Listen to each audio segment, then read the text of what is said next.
Hi, I'm Mark from Meetings Club, trusted online reviews for conference, meetings and event organisers. Welcome along to the Meetings Club channel, and a big welcome to Leigh Cowlishaw, who is the past chair and current board director of the HBAA, meeting show advisor and mental health first aider. Thanks for joining us on the Meetings Club channel today, Leigh. No problem, Mark, no problem. How are you today? I'm very good, thank you. How are you? I'm on fine form, thanks. Good. Now, 1 in 4 people will experience a mental health problem in any one year.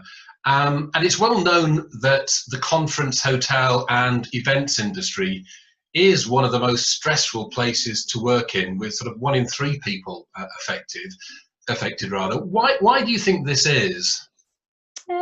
I think, we're in an industry which is fast paced, lots of deadlines, late nights, high client customer demands, and therefore I feel sometimes people feel that they get burnt out or they've got a lot of pressure on them. People want to do a good job. It's very much a open for business sort of industry, and therefore people want to really accelerate and take their customers down a really good journey. Therefore sometimes they put their own perspective or their own personal sides to the side, which then can potentially cause issues. And you've actually decided to become a mental health first aider. How did you get involved in the first place? It was an initiative that our business was doing, and I was asked whether I wanted to become a mental health first aider, which I absolutely jumped at the chance, because for me, I think it enabled you to kind of take a step back and look at yourself. I became a mental health first aider in July 2018, and I can honestly say it's changed me for the better. It's made me much more aware of myself and people around me, and also it's really helped me to recognise the signs. Within mental health, they're not always as prevalent, the signs. If you break your leg or you have a cold or a cough, the signs are there and people will talk about it, or you can see yourself. With mental health, some of them you don't even know yourself, or they're hidden, and therefore it's a lot more to detect. So yeah, it's been amazing journey. I'm really glad I've done it. And what actually is a mental health first aider? What sort of things did you cover on your training course? Okay, so the training course is a 2-day course, very intensive. I think you have to go in there with an open mind, that you need to be honest with people around you and honest with yourself. You talk about the different aspects of mental health, because there are so many. People may think that it's just depression or it's just anxiety, but there are so many that it helped me to really get an understanding of what these aspects of mental health are, the recognised signs, how to help people as well. I'm not a trained psychologist, but this has enabled me to be able to signpost people to the right areas, but also to recognise. And sometimes it's, for us and at the HBA, we've come up with a strapline this year. It really is okay not to be okay. And you have to be able to admit that to yourself and admit it to people around you as well, that if you're having a down day or you're feeling off, or this is an ongoing issue, that to be able to discuss it with people has been really key for me. And as I say, it's changed me for the better. How do you actually recognise somebody that has got mental illness? You mentioned about sort of a broken leg earlier. That's very easy to spot, but yeah, how do you spot somebody who is suffering from mental illness? You're never going to spot it all the time, and also unfortunately some people will use it as to say that that's how they're feeling. They may say, I'm stressed, and then people think, oh my gosh, how do I deal with that? I think it's more about recognizing that sometimes people are going to feel not themselves, and it's actually having the confidence to say, are you okay? What are you working on? How are you doing today? And also it could be things that are beyond work. So people have got personal issues, and that will affect, people say you shouldn't bring your personal problems to work. However, we're at work for so many hours that you should be able to have an open platform, that if you want to talk, there is somebody you can talk to, and there's somebody that's not going to judge you. They're not going to, go and tell somebody of what you've said. It's actually just having the confidence to go and say to somebody, I need help. And this is something that affects people of any age, doesn't it? It's not just young people or old people.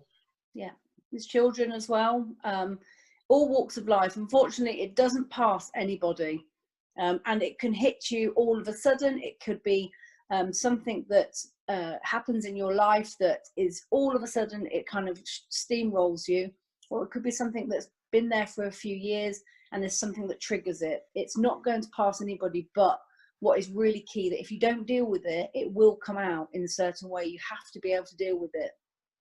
Do you think people are more open to sharing how they feel, that there's less of a stigma attached to talking about mental health issues? I definitely think it's starting to get that way, which is amazing. I'll give you an example. I presented last November at the HBAA members meeting. I was the chair there, as you said earlier. I was the chair in 2016.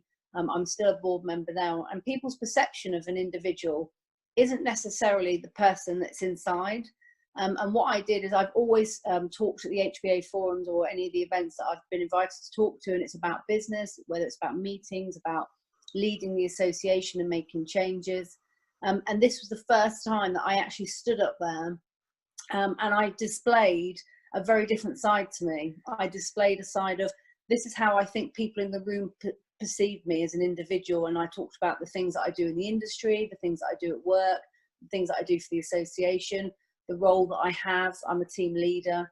And then I talked about actually in the room, a small percentage will know that I'm a mother of two, I'm a wife, I'm a keen netball player, I like to go to the gym, I like to have a good drink, I like to have friends around, you know, all the things that people don't necessarily see the personal side. And then after that, I displayed the side that no one actually knew, that I sometimes get anxious, I'm a carer for my son, I sometimes suffer with work-related stress. And the fact that I actually stood there in front of over 100 people and told people that's how I was feeling was absolutely incredible. The response was overwhelming. I had people coming up to me afterwards. I had people in tears in the audience that they felt that I'd given them a platform to say how they're feeling or what they've been through and what they're currently going through at the moment. And the feedback that I got after it, the emails, the people coming up to me, the phone calls, was unbelievable. That it was like it'd given people the open platform to say, you know, I'm actually feeling like that. That's how I'm feeling. Or my mum's going through this at the moment. I don't know how to deal with it. And as I say, I'm not trained to support people in that way, but it gave people the opportunity to just to share how they're feeling, which was amazing. It was that's a really brave thing to do. How did you have the courage to do it, to stand up there and bear all, as it were? Well, I asked myself, why not? You know, I think that in this industry, as we talked about earlier, it's such a fast pace that people do get burnt out.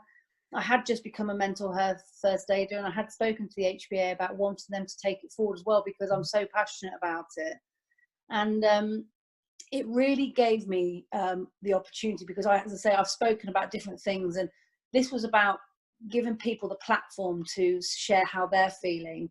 And it was a big thing. And I ran it past quite a few people to say, is this too much? Because, I'm a sort of person that, I've seen myself as a very professional person. I do not let my personal life come into my work life. So for me, it was a really big thing to do it. But I felt that we needed to do it. I felt that I wanted to be able to share the experience with people of becoming a mental health first aider, and to share that it really is okay not to be okay. And we need to be able to, as an industry, embrace that and help and look out for each other as well. How important then is it for ongoing support? Because if you're a first aider and somebody has an accident, you put a bandage on and that's pretty much it. But that isn't it, is it really, when it comes to mental health? No, it's not. It's absolutely not. It's an ongoing process. And, with a broken leg, you have an operation potentially, you have your leg in plaster, you have physio, and you make provisions for that on an ongoing basis. With mental health, it's not something you deal with and you move on. There are things that you need to continue with self-care, with action plans, with well-being. And it's not just about looking at mental health, it's also about your well-being as a whole, of getting yourself in really good condition, and whether that's good food, whether that's exercising, taking time out, getting rest, getting really good sleep, drinking lots of water. It's about an ongoing process that can help you to help your mental health. Now, if somebody's watching this interview and they want to raise the profile of mental health within their workplace, or they want to become a mental health first aider, what advice would you give? Absolutely go for it. The HBAA are running open courses this year where you don't have to be a member to join a course. You can send one person or two people or five people. I would say absolutely go for it. As I say, it's really changed me. It's really helped me to get a better understanding of my signs and recognizing that if I need to take time out or I need to have a conversation with somebody, rather than just trying to go full steam ahead when you're not feeling 100%, it's really good, not just to help other people, but to help and recognize it in yourself as well. And so presumably if you go onto the HBAA site, you'll be able to find details of these courses. But that's not the end of the story as far as you're concerned, because you've really gone for it in a big way. There's the Mental Health Awareness Week, which is taking place in May, and you're specifically involved in that from the hospitality and events industry. Sure. So, yeah, it's a